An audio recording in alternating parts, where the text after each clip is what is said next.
Question 7 then, given a function and then we're given an equation and asked to find the value of a.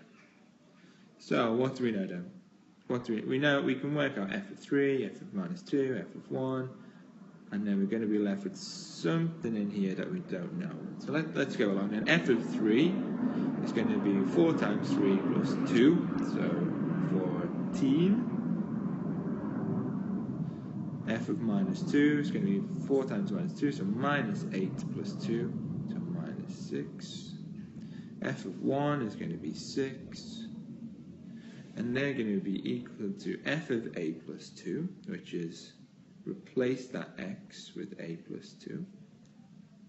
So 4 times a plus 2 plus 2, and then plus that 2 at the end. This is our equation once we've substituted in our values for f of x. Let's simplify that then. Minus 6 and 6 cancel. We're going to get 4a plus 8 plus another 4. And what are we going to end up with? We're going to subtract 12 from both sides. 2 equals 4a. A equals 1 over 2. Question 8 then.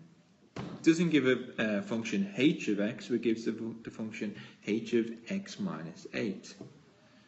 So if you want h of 7, we need to ask what value of x here is going to give me a value of 7 in here. Or another way of asking is, when does x minus 8 equal 7? Well, for that to happen, we're going to need 15 minus 8, so x is going to have to be equal to 15. And so if x is 15, we get 3 times 15 minus 1, 44. Minus 5 then, what value of x do we need to have minus 5? Well, I think we're going to need 3. So, 3. So when x is 3, we're going to get 3 times 3 minus 1, so 8.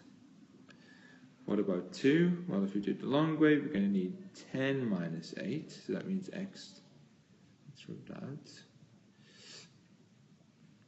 H of 10 minus 8, pardon me.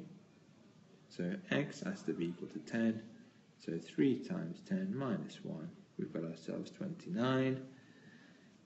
Similarly, to get minus 6, we'd need 2 minus 8, h of 2 minus 8, so x must be 2.